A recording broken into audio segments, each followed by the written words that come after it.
Well, hey, good morning, everybody, and welcome to another episode of The Unlocked Show. I'm your host, Tracy Wilson. You guys are in for an absolute treat this morning because our next guest is an absolutely brilliant but outspoken advocate for disrupting demographics. His books that have been sold all over the world are bestsellers, and he speaks internationally, and his clients are like on the who's list of global businesses. Types of businesses that he's worked with in the past: PayPal, Lululemon, United Nations Foundation. They're just to name a few. And if that didn't make your ears prick up, I don't know what will. So his new book that is about to come out later this year is called The Death of Demographics. And he's given us a sneak peek today. He's going to give us a real insight into human behavior. Now, he's done a huge amount of research in this area, from 750,000 surveys across 152 different languages. And in today's real exciting episode, I'm going to tell you that he's going to share with you how to use value-driven data to motivate, engage, and activate your prospects' buying decisions. So I want to say a huge big welcome to the amazing David Allison from Value Graphics, the Value Graphics Project. It's awesome to have you here, David, all the way from Vancouver. Absolutely. I'm a little tired and jet lagged. It took a long time to get here, but I love your place. It's worth coming over just to see this. Thank you for having me. Oh, you're most welcome. We'll have you anytime. Well, hey guys, I have done a whole lot of reading on David and really love what he and his team have been working on over the past few years. And I think as business owners, as people that are looking to create their own business, or maybe you're already in business, we are very familiar with trying to understand our target market or who your ideal avatar is. All of these words that I'm speaking now will be very commonplace or very familiar to you. What I'm going to say is that David, in his outspoken manner, is going to really turn to flip that on its head and give us some insights into why that is a broken strategy. Why the heck should we just be almost like turfing the old style and the old way that we looked at demographics and be looking at this new way? So I want to give David a bit of an opportunity to give us a bit of a backstory. I'm really intrigued, David, on how did you even get into this field? Because that is a heck of a lot of research, a heck of a lot of time and effort to go into, to get to the point that you're at now. So what really was the driving force behind that? Wow. No one has ever asked me that question before. And so that's really interesting. It's making me think about how much data we've worked with. 750,000 surveys, as you mentioned, 152 different languages, 436 metrics, 180 countries. It's the first global data set of what everybody on the planet's core values are. And I failed high school math. So if you'd asked me a little while ago how I got here, or like, do you ever imagine yourself getting to this place? The answer would be like, hard no. I can't balance my checkbook. So I don't know what I'm dealing with all this data right now. But the answer really is I spent a long time in marketing. A long time. I was all about I worked in ad agencies back when we had things called ad agencies. I went to school to study journalism. And then I started working in an ad agency, and then another one, and eventually started my own. And we were focused in the ad agency business goes through waves. And at the moment when I started my own, which is about, 17 years ago, I guess, ran it really successfully for 10 years. The big thing to do was to specialize. You wanted to be a specialist. So we specialized in helping real estate developers who are building big condominium towers, resort communities all over the world. They would come to us and say, hey, David, what should we call this building? And can we do some brochures and a presentation center and a website and billboards and television? We go, yeah, sure. So we were the real estate people. And every single time we did this, we were good at it. We did it all over the world. We started in the same way. And it's the same way all your listeners start everything that they're doing, whether they're already have a little business or they're it's growing and it's big, or they're just thinking about doing it. You start by trying to define your target audience. So we would sit down and say, okay, who's going to buy the condos in this tower? And we described them, and it was I just ended up calling them all Bob and Sally because they're all, retiring baby boomers who are downsizing, empty nesters, selling their single family homes in the suburbs and moving to a condominium so they could have a little extra money to get a vacation home somewhere else or whatever it is they're trying to do. And then we go and spend $1 million. And about 3 years later, the cool thing about that industry, it's like everything has a beginning and a middle and an end. So about 3 years later, I'd be in a room with all the Bobs and Sallies, the shrimp on a stick, on a toothpick, and a glass of cheap champagne, and looking around and going, there's only about 10 or 15% of the people in the room were Bobs and Sallies. So who the hell are all the rest of you people? Why are you here? I didn't spend $1 talking to you. I didn't put any money into your channels. I didn't do anything to deserve. Thank you for being here, but I did not do anything to earn this purchase. That's a 10 or 15% success rate on a very large budget. So that just kept happening over and over and over and over again. And when I sold the company, I said, I'm going to see if I can figure that out. And that's where it began, was trying to understand, how do people make decisions? How do people end up in that room after all? And so then you go into behavioral science and you start looking at neurology and psychology and psychiatry. And we can talk about all of those if you're interested. But the net effect of doing that work was to discover what they'd all known for a very long time. Scientists in the behavioral sciences have known this and studied this for a very long time.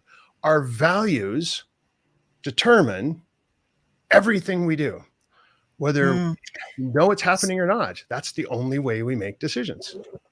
That's a really interesting thing. So what you're saying is that over those very successful years of being, in a marketing environment, in an ad agency, and really spending a ton of money, which most people do now, using those old style of demographics, the basic demographics, the psychodemographics, biodemographics, so on and so forth, to try and get, if you jump into something like Facebook, those are the things that they're looking for, right? They get you to put in a set of parameters and then go, now pay me some money and I'll try our best to go and find those people. But what you're now saying is that when we did that, gosh, I'm burning a whole lot of money and leaving a lot of people on the table because I'm actually targeting a wrong set of metrics, a wrong set of data points.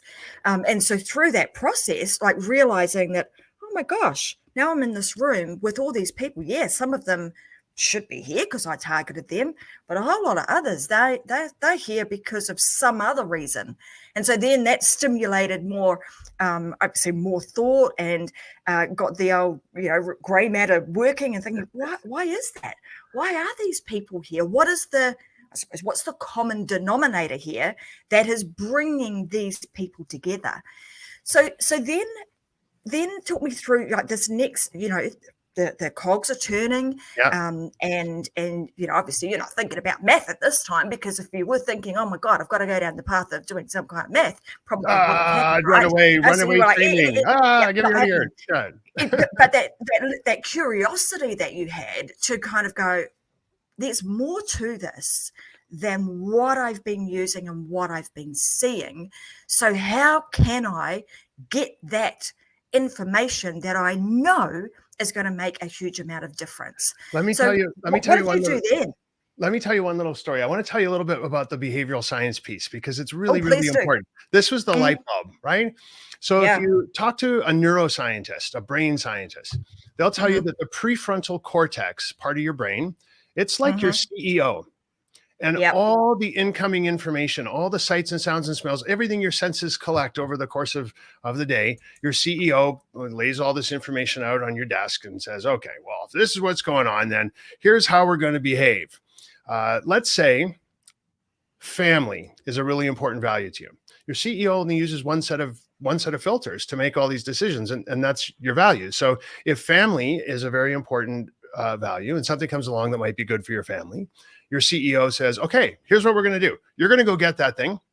And when you get that thing, I'm going to reward you with something called happy. And something comes along that might be bad for your family.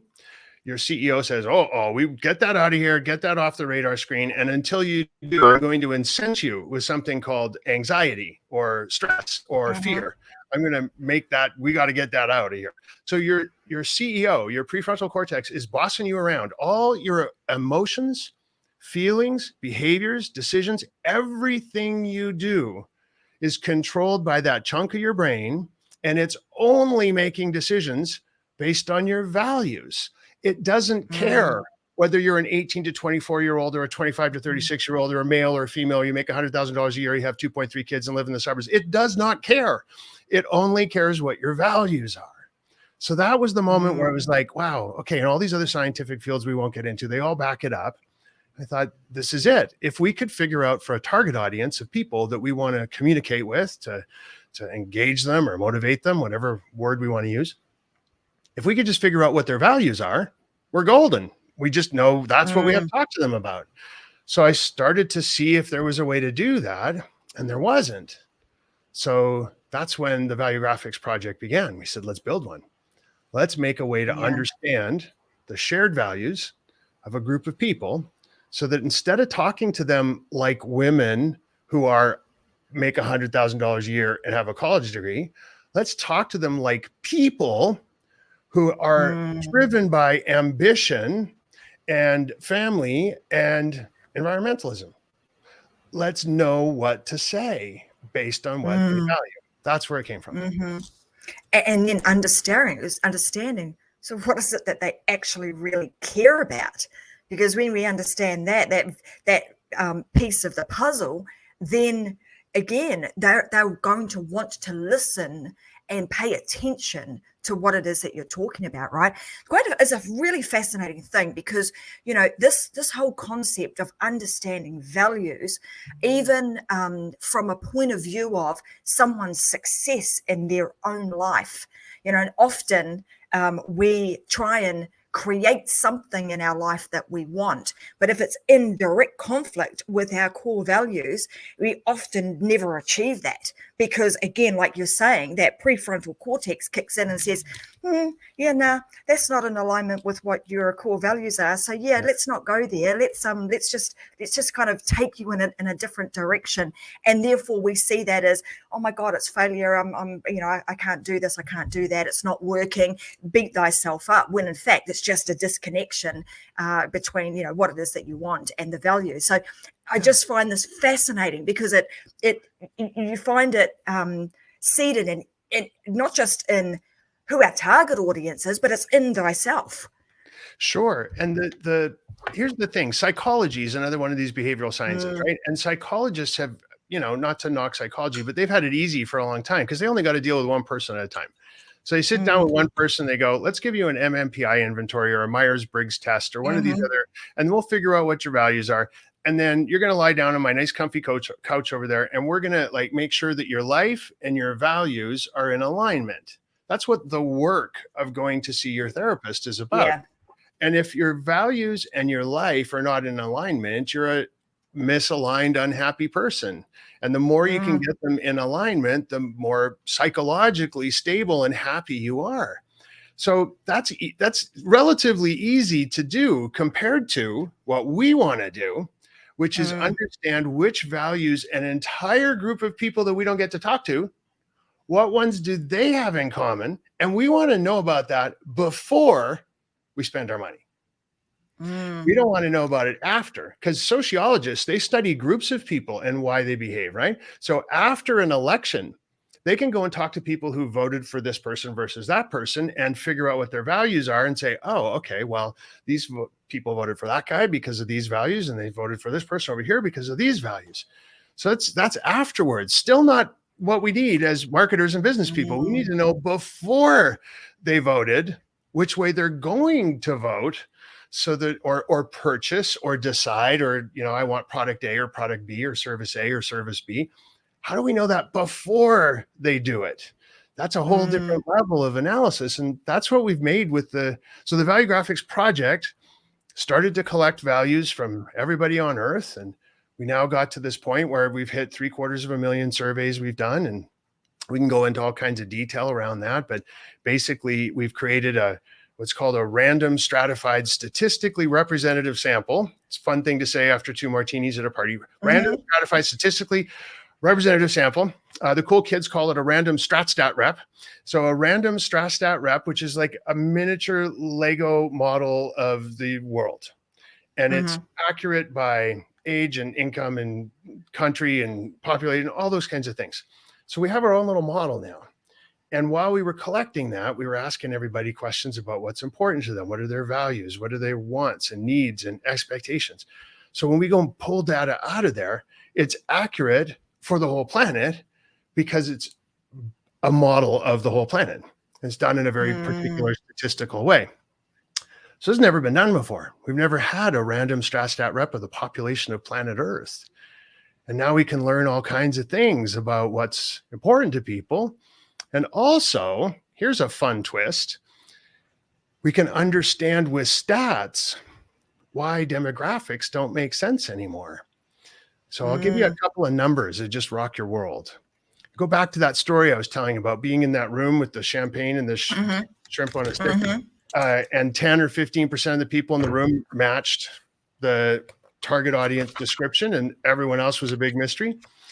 So it turns out, if you look at all the demographic labels that we're all familiar with, gender, income, marital status, number of kids, education, all that kind of stuff, how similar are the people inside any one of those buckets? That's one of the things we've learned from making this random StratStat rep model of the world. So we can look at every one of those little buckets of people and say, okay, 18 to 24-year-olds, 25 to 36-year-olds, people who earn $100,000 a year, people have 1 kid, 2 kids, married, single, divorced. How similar are those people? In other words, how targetable are they? They have to be similar if they're targetable, right? The answer, if you average it out across the board, is 10.5%. People in a demographic category are only, let's round it off, 10% similar.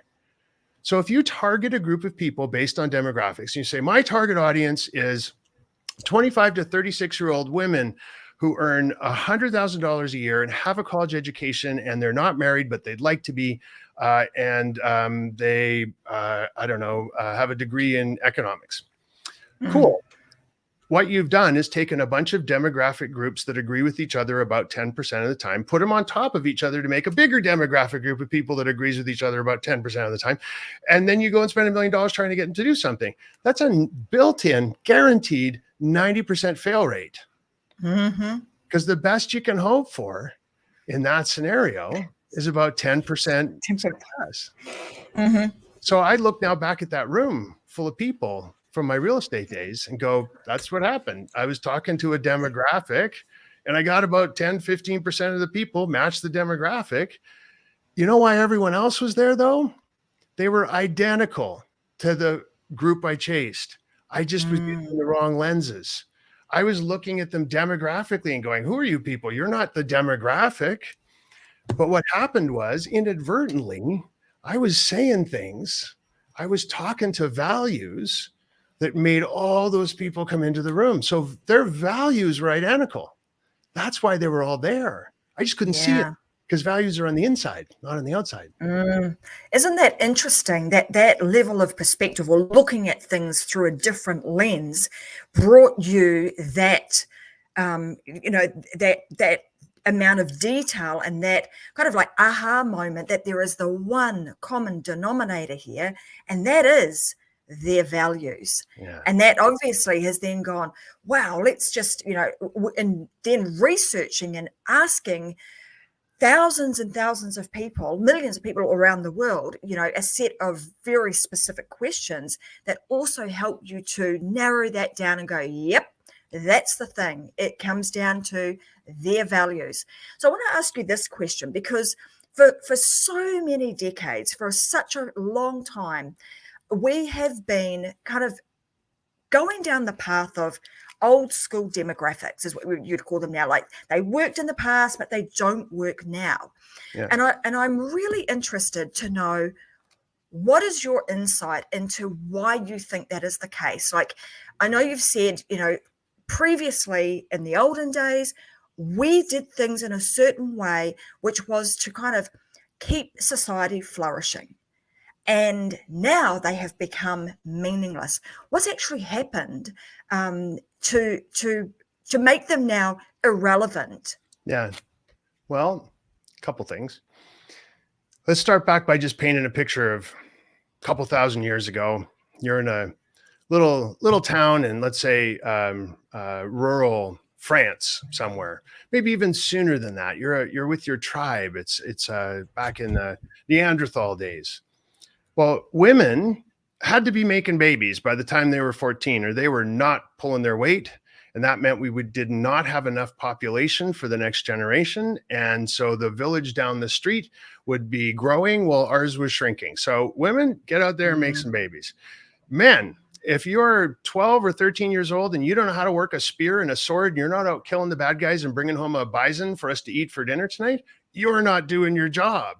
Because if you're not doing that, nobody else is going to do it, and you're not feeding us, and we're not going to be healthy.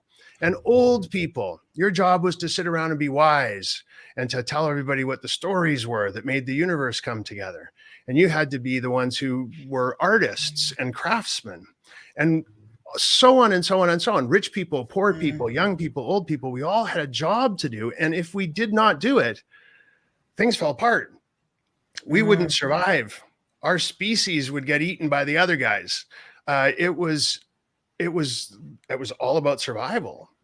And then along came this thing that changed all that, called technology. As soon as technology came along, and think back to the early days, I mean, technology wasn't all about computer chips, right? Technology was even just simple things like a train. Once we were mobile and able to move from one part of the country to another, isn't before airplanes, we were able to start thinking about our lives based on what was available to us in a much broader sense. We didn't have to stay in our little village and just scrabble our lives together. Then you fast forward another few hundred years and new kinds of technologies are available. And today, I'm just skipping over a millennia of technological development here. But today, because of technology and its leveling influence on our lives, we can all kind of live more or less however we like. Now, there's exceptions. Somebody always puts up a hand and goes, yeah, what about the, of course, there's still a lot of work to be done in many places in the world and within many underrepresented and marginalized groups. But largely, education is available where in the past, only a few people got to be educated. And largely, we're healthy. In the past, that was a rare thing to live past the age of 30 or 40 years old. That would make you an old ancient man or woman. We can choose what we want to watch, the books we want to read, the television shows we're going to be exposed to, the films and movies, the movie stars we want to be, following around. Our lives are kind of up to us to curate however we want today. We don't have to behave old-fashioned ways that women do a certain thing and men do a certain thing. It doesn't happen anymore. And yet, we still sit in our companies and say, well, who are we going to talk to here? We need to talk to women who are a certain age. And like, that makes sense. Like, they're going to be all the same. Here's another way to think about it. A funny little story. You're in a stadium and you're standing in the middle of the stadium. It's just you in the middle of the stadium. And the seats around you are filled. They're filled with women who are 18 to 24. I want you to picture this. They're 18 to 24-year-old women in the stadium. They all have their college degree and they're all single. Let's stop there. An entire stadium filled with women who are 18 to 24 and have a college degree and are single. How similar do you think they're all going to be?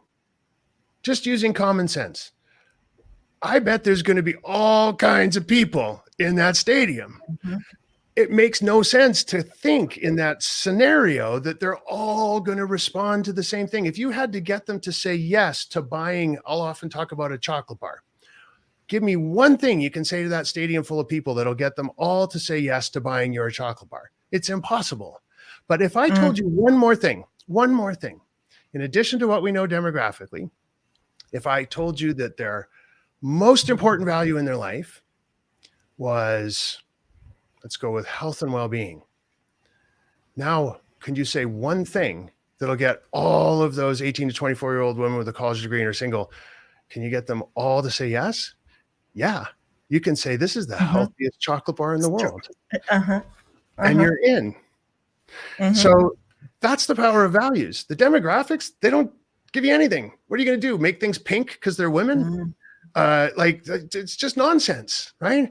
But one value, and you know what to say. Now, what if I could tell you their top 5 values that they all have in common? That they're all about personal growth and ambition and health and well-being and environmentalism. Well, now you can write a novel about your chocolate bar that'll get them super excited. That's what we need to do. Start thinking about people that way instead of the outward stuff. Let's look at the inside stuff. Yeah. I mean, when you put it like that, I mean, what would you rather, right? Is go down the path of that demographics and hope like heck that you may reach 10.5% of your audience, or be able to really pinpoint and, like you say, understand their values, be able to, craft your message in a way that absolutely hits the nail on the head and they all go, yeah, I want it.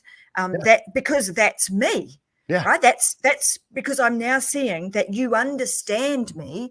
And you're talking about the things that I actually care about, rather than just making me a number, which is traditionally what has been done in the past. Yeah, we like to say this is, if you speak into someone's values, you're speaking deep inside their heart, like a trusted friend.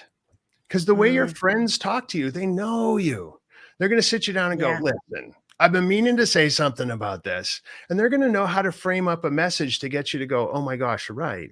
Or, oh my gosh, yeah, let's go do that thing. Or whatever it is you're trying to get them to do. Because you know how to say it to them because you're friends with them. And what being friends is being values aligned. That's what being friends is you understand and you respect and you resonate on each other's values. So if you could do that with your customers, your prospects, your employees, think how powerful that would be. Well, if you understand their values, here's the other side of that coin, of course. Every client who comes to us says, here's our demographics. This is the target audience. We go, okay, but there might be, no, these are the people we want to talk to. What are their values? I go, okay. So we go and do our work and we come back and say, for that group of people, here's the values they share. And by the way, there's all these other people over here and all these other people over here that don't fit your demographic that also share those values. So you're going to get them if you talk. And suddenly it's like, okay, well, why am I so worried about sticking inside the boundaries? Why don't I just let the values be the way people find me instead of me predetermining? There's so many products, like the founders sit down and say, I'm targeting women who are entrepreneurs and 18 to 24 years old. I keep picking on 18 to 24 because it's easy to say. And then they find out when they launch their product that why am I getting all these old people? Well, I'll take their money. I'm happy to. So instead of that, why don't you just say, I'm targeting people who have this value, and this value. You're going to get all kinds of ages and all kinds of other sorts of demographics coming after you. You're going to find out you got a way bigger audience than you thought if you just put the blinders on and say, these are the only people I want.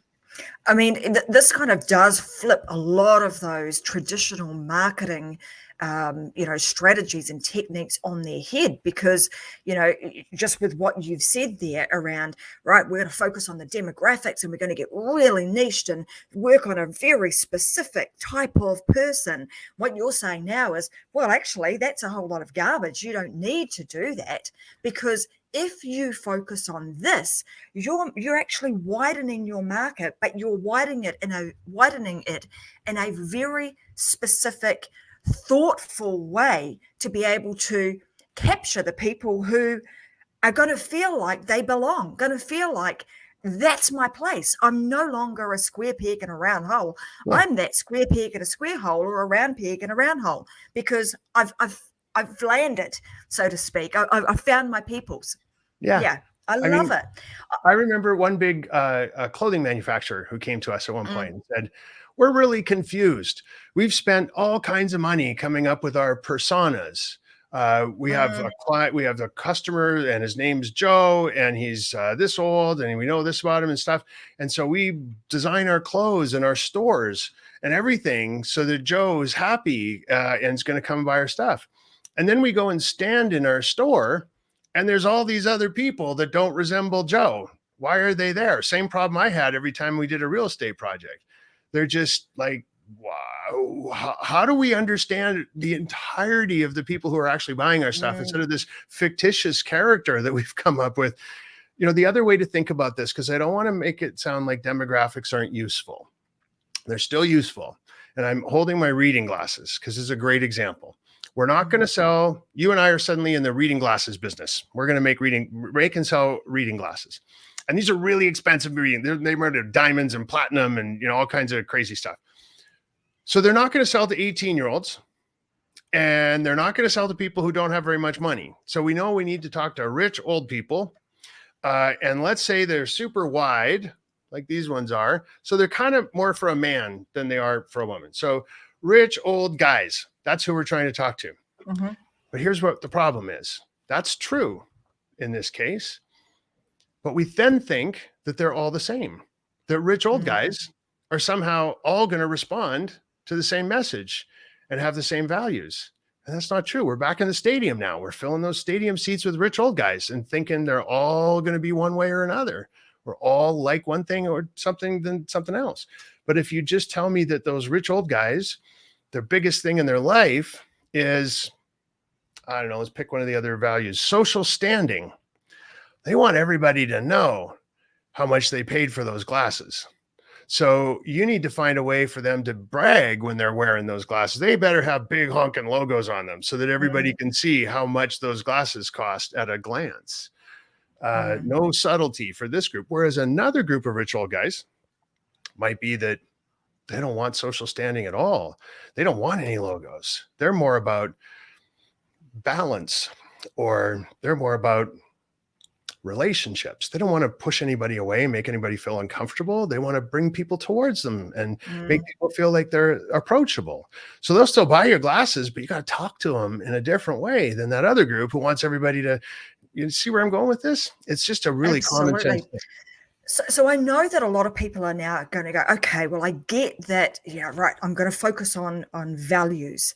Now, based on this research that you've done, I know you've kind of narrowed this down to a set. There is a specific number of values. Yeah. Do you want to talk a little bit about that and how that came about, how many there are, how you narrowed it down to this number? And maybe I'd be really interested to know, because I know a lot of the audience is going to be, American, Canadian, Australian, and New Zealand kind of based. How does that play out in terms of, I suppose, where they live? Is there any differences? What are some of the most interesting things you've found in doing that Tracy, research? there's like 10 questions. Sorry, I know there was, but, I know. Look, I'm just giving you an opportunity. I know you're going to kind of go blah blah blah blah blah blah. Yeah. Okay. Here we go. Those things, so you got it. So there are 56 values. That's kind of cool to know. Before we started this, we didn't know that, and we didn't go out there with a preconceived notion of how many there would be. We let the survey responses identify how many there are. So it's kind of like, some parts of the world, you do Halloween where your kids go out and you get a bag of candy and they come back at the end of the day, all dressed up in costumes. Is that a Oceania thing? Does it happen? Not so much. It is becoming a It's a big part of my childhood. Anybody in Canada, the United States, every year at Halloween, you're like out dressed like a ghost or a pirate or whatever, and you go door to door and people give you candy and you come home with a big pillowcase. Generally, it was a pillowcase. You come home with a pillowcase full of candy. So that's us out doing our research. We just went and talked to people all over the world in certain places and certain kinds of people so that we could build that accurate model. We ask them about their life and what's important to them and all these things. They take all that data and we come home, and just like kids at Halloween, you dump the bag of candy on the dining room table and you look and see what you got. And you go, wow, there's a bunch of things here we could put in a group called chocolate. And there's a bunch of things here we could put in a group called candy that's on a stick. And there's a bunch of things here that go in another group called single individual wrapped candies. So we didn't know what we were going to get, but once we looked at it, we're like, wow, you know what? This group's up into 56 kinds of values that drive what people do. Now let's put that number into context for a moment, because it's kind of remarkable when you think about it. That's 56 things that are responsible for everything that every human will ever do or say or feel or believe or think. It's the root cause of all human activity. This is like the operating system for our species on this planet. And there's 88 keys on a piano. It's more complicated to learn how to play Happy Birthday than it is to understand all the inputs that drive humans to do everything they're ever going to do. That's a pretty cool thing to know. Now, from there, you asked about if there's regional variations and differences, and absolutely they are, because we get our values when we're young. In our late childhood and early adolescence, the sociologists call this process in your development, they call it socialization. And depending on who's influential at that moment in your life, your parents, your friends, your teacher, some other adult in the neighborhood, an uncle, I don't know who it might be. Those influential people form your values. And by your late adolescence, they're locked and they're yours for the rest of your life. They're never going to change. You're fully formed as an adult with a set of values you're going to carry with you for the rest of your life.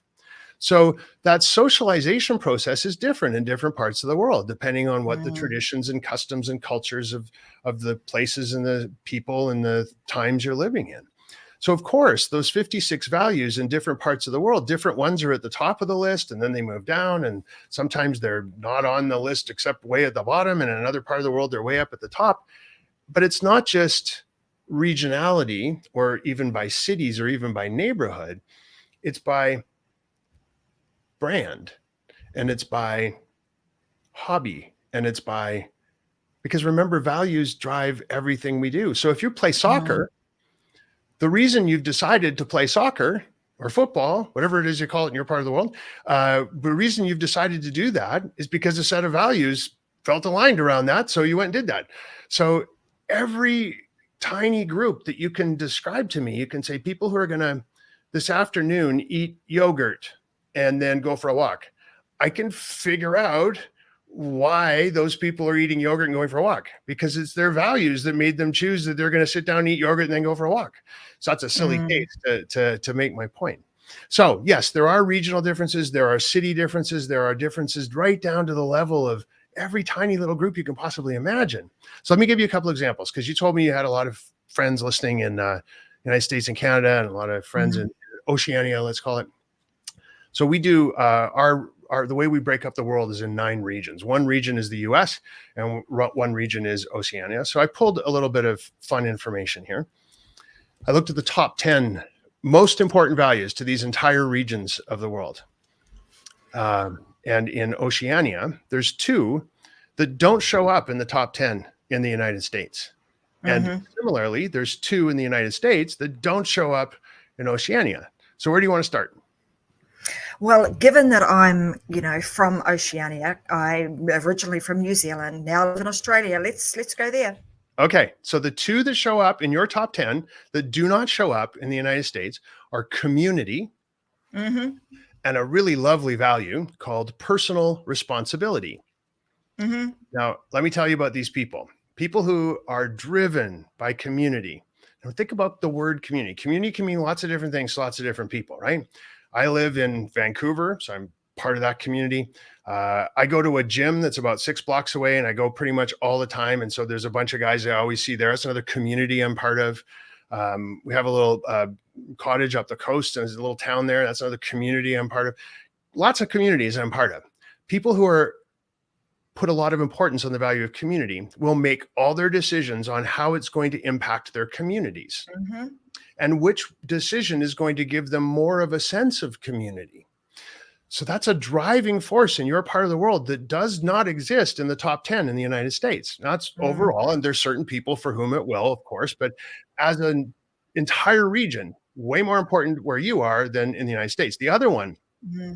By the way, that doesn't surprise me at all. Yeah, no, it sounds right. Me neither of us. Absolutely. Yeah. Absolutely.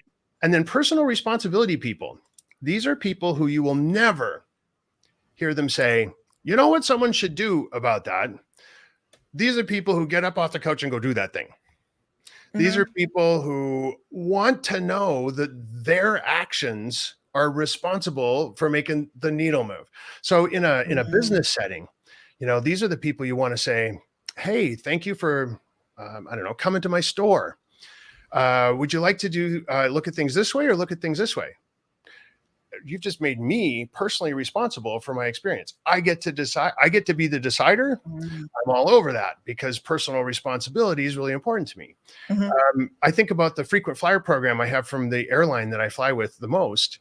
And because I'm like platinum, princess, emerald, admiral, something class with them now, when my package of goodies arrives every year and they say, here's all the treats you get because you fly so much, you poor sod, here's a whole list of stuff and you can choose which ones you want out of there. You get to pick 3. Here's another whole list of stuff. You choose the ones out of there you want and you get to pick 3. They've made me responsible for designing my own loyalty rewards. They've made me personally responsible for that happening. So there's 2 things about my Oceania friends. They want to be the ones who get stuff done, and they're very concerned and motivated by their communities. It's pretty cool. Now let's talk about that in the United States. Those things are not in the top 10. But what is that are not in the top 10 over in Oceania are 2 values that are also very, very fascinating. One is health and well-being. Now, that one is hard for me to get my head around as a Canadian because we all think about the stereotypical American. And the idea of the stereotypical American is not a really healthy and well person. They tend to be portrayed stereotypically as not in great shape and not eating a lot of really good food and, not as focused on that, like that mythical Norwegian that they're always being compared to. A Norwegian male at age 50 is, incredibly fit and blah, blah, blah. And American male, there's always these comparisons.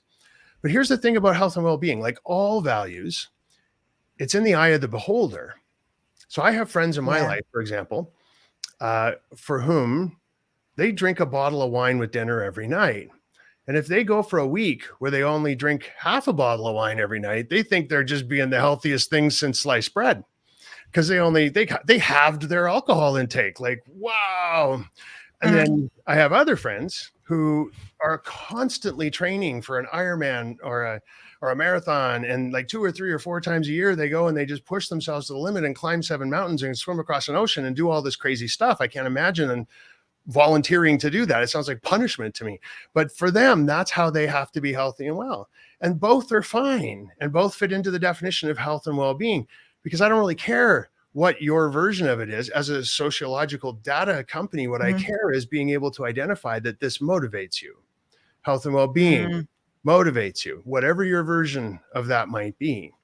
So that's something that's unique to Americans and their own idea of what health and well-being is. Not unique to them entirely, but unique to them compared to Oceania. The other one for America is loyalty. Fiercely loyal. Now, again, it can be interpreted however someone wants. We didn't go out and say, here's what loyalty means. We listened to what people said and we went, wow, loyalty is a big deal here. These folks are all talking about loyalty. So loyalty, I guess a little anecdote I have about that.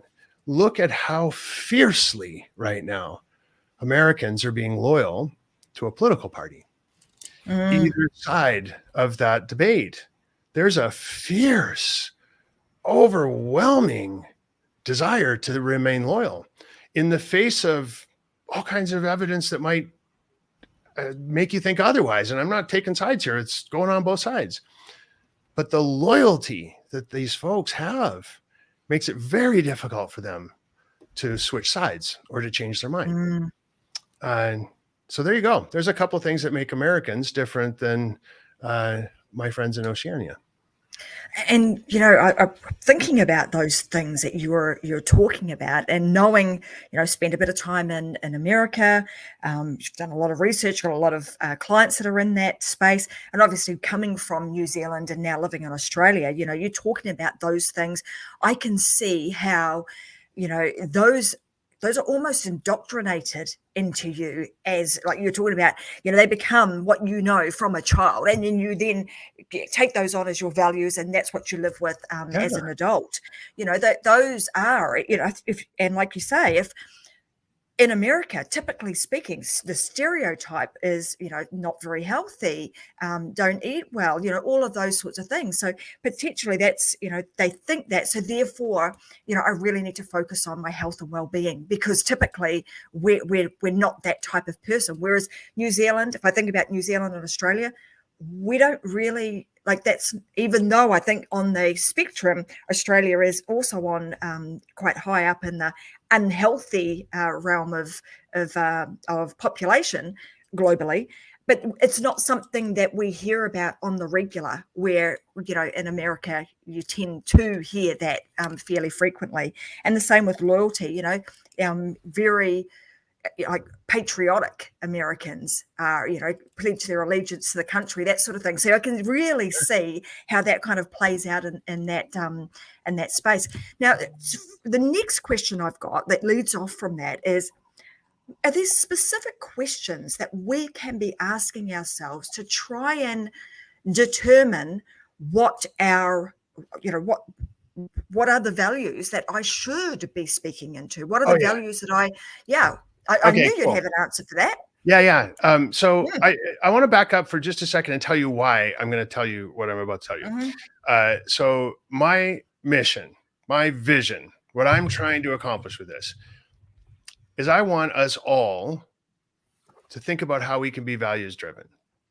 Now, for some big corporations, they need this in the form of really precise data. So one way we can get to a values-driven view of each other and of the world around us is by, commissioning my company, and we can do a really bang-up job with amazing academic accuracy and tell you exactly what your stakeholders, your customers, your prospects, even your secretly between you and me, I can tell you what your competitors' customers are all about. So there's all kinds of things we can do, but that stuff's not cheap and it's not for everybody. So, if you're a big giant Fortune 500, you want to talk, let's talk. Second way, it's going to cost you about $16, $17 Canadian. And I think Canadian dollars are pretty much on par with Australian dollars. So you can get my current book on Amazon. It's called We Are All the Same Age Now. And it has the Canadian and American data in it and a quiz with 10 questions. And those 10 questions, you can ask anybody. You can send it out on SurveyMonkey or whatever your CRM system is, however you poll your customers and your clients, your friends, whatever. And the answers will lead you to one of 10 chapters in the book. And those 10 chapters, each chapter is devoted to one of what we call the archetypes in the data. So those archetypes are like the biggest tribes inside the data set for Canada and the United States. So that's the book I came out with about 5 years ago, bestseller, sold a whole lot of copies all over the place. Here's the thing. I don't want it to sound like I'm shilling the book, because anybody who's ever put a book on Amazon, you make about 70 cents a copy. So everybody, they'd have to buy 20 copies and I might have enough for a bottle of wine. So it's not about making money, but there is a quiz in there that for the price of the book you can use, and it's pretty darn accurate, way more accurate than continuing to use demographics to understand your audience. And then the good news for the rest of the world is, I hate to give an actual date because it might not happen, but you know what this is like. On the 29th of November, all things being equal, my new book will be out, and it has the same quiz in it for the whole planet. So anywhere in the world, it's got to be 15 questions, because there's a whole lot of different kinds of people when you get outside of Canada and the United States. So 15 questions you can send out to your database. You can use it if you're a small retailer, print them up as a little thing and put them in the bags with everything that you pack and that you hand to people. They come in your store, you're shipping it out online. Any way you can to collect responses. Offer people a little, what we do sometimes when we need to get people to respond to things, the smallest incentive will get people to say yes and fill out your form. We will often say, help us by filling out this thing. It's only a few questions, and you'll be entered for a chance to win a $50 Amazon gift card. They don't need the Amazon gift card. You need to buy one of those and give everybody a chance to win it. That's enough sometimes to get people to go, okay, sure, I'll fill out the little form. So those are those ways. Now here's the free way. Absolutely free. For 8 years now, we've been refining what we call the 3 telltale questions. Mm-hmm. You just ask people these 3 questions often enough, you're going to start to hear patterns in the responses. You can think about them as signals in the noise. These questions get to the root of why people do the things that they do. Now, it's not as accurate as the 10 questions or the 15 questions in the books. And it's certainly not as accurate as hiring us to do a custom study for you. But it's a great way to just start seeing the world with a values-driven lens. So here's question 1. Why do you go to work every day? If you ask that of all kinds of people, like every time you meet someone, it's a good thing to ask at a dinner party, or you go to a mixer or a fundraiser or a networking thing. Just say, hey, why do you go to work? You'll start to hear patterns, and people will tell you it's because that's my creative outlet, or it's my family, or it gets me out of the house. Or, I mean, everyone has a different way of talking about it, but the patterns those themes are the values bubbling to the surface. So that's question 1. Question 2, why would you give away half of your lottery winnings? Now, this one's a little trickier. You got to probe sometimes, because people will say, oh, I'd give it to the local football. I say, no, not who, why would you give away half of your lottery winnings? Same thing. You're trying to get down to what's the motivation behind this big decision, right? Yeah. So those motivations, as they start to come up, you listen to them, and that's values bubbling to the surface. And the third one's my favorite one. This one I frequently will ask my friends. We'll be sitting around a dinner table, a couple glasses of wine, throw this one out, and you really start to understand some people. Here you go. You get to write a letter to yourself from 10 years ago. What would you say and why?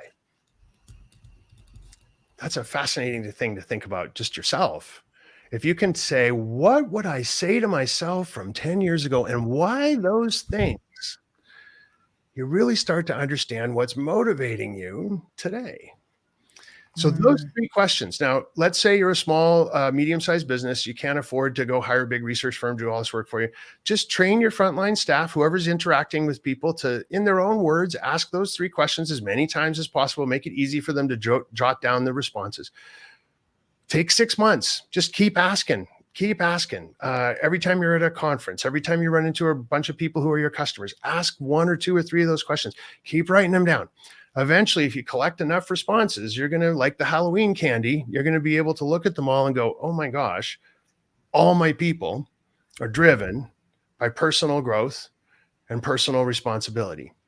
And then you know what to talk about. You take your product, your service, your brand, and you figure out a way to tell your story, build your thing, design your whatever, so that it's all about how it's going to help you grow as a person and make you more personally responsible. That's it. Nice and simple. Absolutely.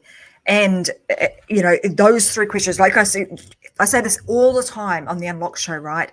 For our listeners, I want you guys to make sure that we walk away from today's show. If you've been listening, you want to take action on the things that we've spoken about.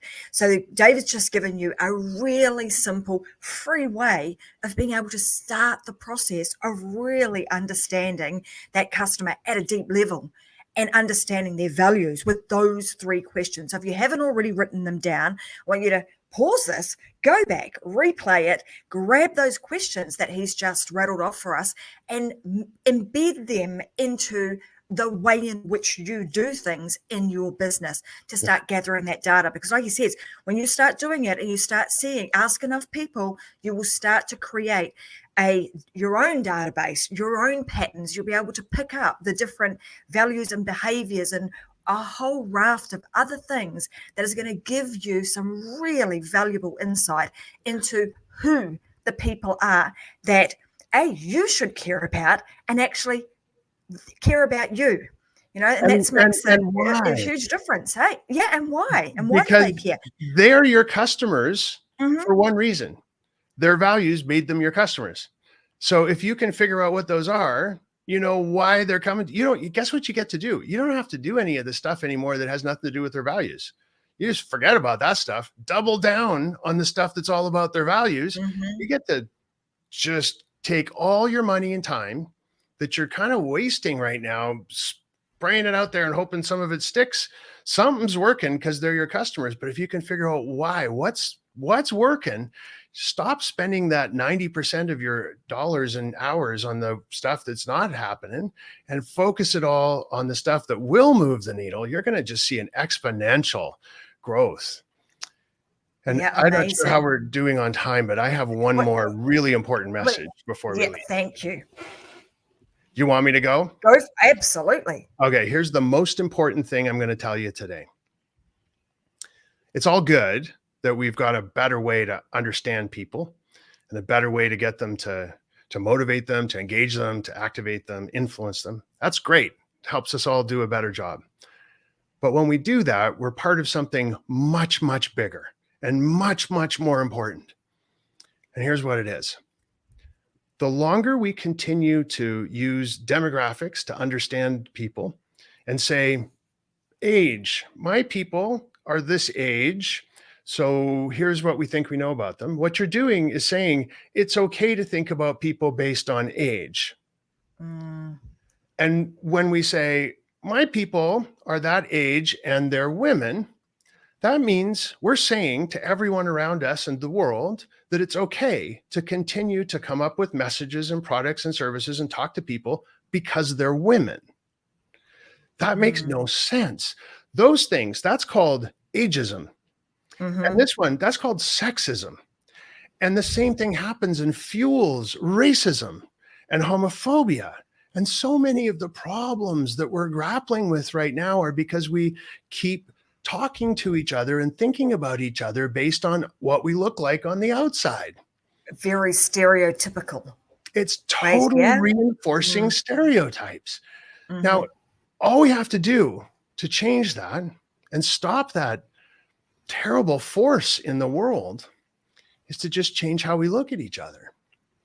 It's that easy. We don't have to build factories or invest $1 bazillion. You just got to change how you look at people, and you're going to do much better with your companies, and you're meeting your objectives and making money, all that kind of stuff. And you're going to help make the world a little bit more of a united, happy place.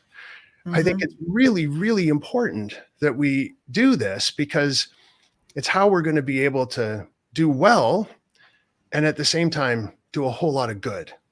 And that doesn't happen very often in our lives. What a great opportunity we have right now to really shift the way in which we think about this, to, like you say, to stop the division that is going on and really start to unite. And that, just that alone is going to, create win-win-win solutions and opportunities all over the globe by just shifting the way in which we think about the human race and how we start communicating with them. Yes. So I have absolutely loved this conversation, and David and I sort of talked about this at the beginning. When we often have a bit of a chat before we jump live on the show, and we knew that this was going to be one of those topics that we could just talk for hours and hours on. But we've got to cut it off somewhere, and when we're at the top of the hour, so it's highly likely that we'll have David back again, because I think this is just such a fascinating topic that is relevant if you're starting out in business. You're just, you're a solopreneur, you're small right now, but it's equally as important for those that have got large Fortune 500 companies. If you're a massive company, this is relevant. So, switching our thought pattern from today forward, from the old school demographics to now being the death of demographics, which is the book that David's been speaking about, that is due to come out on the 29th of November. So when it does, I'll make sure that I pop that into the show notes so that you guys can be one of the first to go and grab a copy of that book, because I have no doubt that there is going to be some really insightful information inside of that book that is really going to help you to 10x. Hey, I know he talks about sort of the 8x multiplier. We'll talk about that another time, sort of how thinking like this really does stretch your budget and enables you to get a 8 times multiplier on your efforts. So we'll talk about that perhaps in another episode, but I know that you're going to understand that at a much deeper level if you go and purchase his book. So I know, he was very humble in saying this is not about selling my book, and it never is, because as he said, he's not going to make millions of dollars by selling his book. But what he is going to do is be able to impact your life and impact the lives of the other people in which you serve and you help from the moment forward that you read his book, or the moment forward from you listening to today's episode. So I want to thank him very, very much for his wisdom, for his willingness to share this information with our audience. And I hope that David will be back on the Unlock Show again. If you guys have got any questions, because I'm sure you will have, because we've just flipped everything that you now thought was the way to go around demographics. We've flipped that on its head. So you probably, got a whole lot of questions still floating around in your mind. I want you to do, there's a couple of things you can do. You can go and find the Facebook group called Success Secrets for Business, Family, and Life. It's on Facebook. It's free. Jump in there. You will see this episode. When you see this episode in there, I want you to write your questions in the comment section. You can do the same on YouTube and also on the podcast. If you're listening on the podcast, make sure that you reach out, go to tracymwilson.com, send me a message through my website, and we'll be sure to make sure that we answer all of those questions. And like I said, if we're lucky enough to be able to grab some more of David's time, then we'll have him back as a guest in a future episode. But I say thank you very much. It's been a fantastic conversation. I'm sure our listeners have got a lot of value and insight in what you've spoken about today. Thanks for having me over. I have one last question for you. Go for it. I love your accent so much. I want to hear you say, ladies and gentlemen, David Allison. All righty, here we go. Ladies and gentlemen, David Allison. Listen, there you go. It's like music. Grab that? It's like music. It's a kind of like this crazy combination between a Kiwi Aussie accent, and because I speak with loads of Americans, it kind of, I don't know, my friends here in Australia and also New Zealand say, God, you've picked up some American kind of, twang in there somewhere. So I don't know, I've got this kind of crazy little accent going on, but it's a whole lot of fun. But anyway, guys, like I always say, we go live with the Unlock Show every Wednesday and every Friday, 10 a.m. Brisbane time. So if you want to learn more about how to unlock, and live a life that you are going to love across your business, your family, and your life, you want to tune into the Unlock Show, because I have some amazing guests on here. And like I always say, go and live your life unlocked, because there just is no other way. Thanks, guys. See you again on another episode. Bye for now.